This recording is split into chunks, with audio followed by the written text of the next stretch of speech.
Good morning So, meron ng DepEd memo tungkol dun sa tawag dito, sa 7,000 medical allowance na ipinabibigay na ng first quarter ng fiscal year 2026. To my understanding ay January to March yan. So, dapat March ay ma-release na. Dito sa amin sa Division of Caloocan, dear teachers ng Division of Caloocan, para hindi kayo magkamali, meron ng link na sinend ang Division Office. Mag-ano uli kayo dyan, re-register kayo, at ilalagay nyo uli doon yung package na gusto nyo. Linawin nyo na, kung group kayo or individual. That is my understanding, So, lahat ng guro natin, even principal, Sir Bong, talagang mandatory yan na mag-register kayo doon sa link uli. Oo. Para kasi baka mamaya, dati kayong group, gusto nyo mag-individual, or individual kayo, gusto nyo mag-group. So, naintindihan dito sa mga kaguruan natin, sa mga teaching personnel natin, and non-teaching personnel natin, merong link na ibinigay ang Division Office para sa ating medical allowance. Ngayon, nasa inyo na yan kung ano yung package nyo uli na kukuhanin. I mean, kung anong group kayo o kung kung individual or group. Yun ang sinasabi ni Sir Bong. O kaya, dati kayong nag-group, gusto nyo individual, pwede naman. Or dati kayong individual, gusto nyo mag-group. Kaya kailangan yung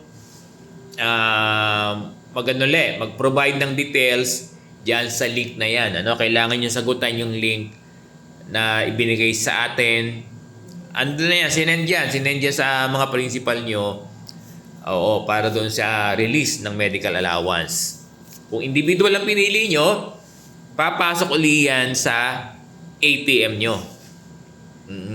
Kung individual ang pinili nyo, papasok yan sa ATM nyo.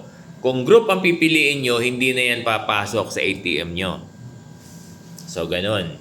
Kasi, again, based on DepEd memo, dapat maibigay yan ng first quarter ng fiscal year from January to March.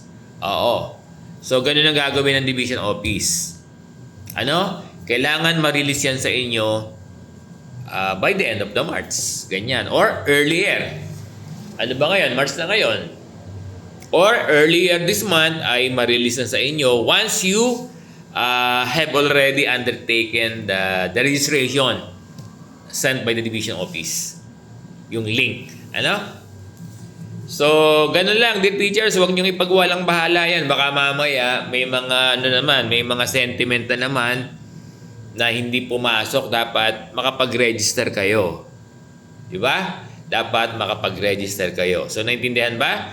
So, yung mga guro natin sa buong Pilipinas, meron ng DepEd memo pertaining to medical allowance. Yan.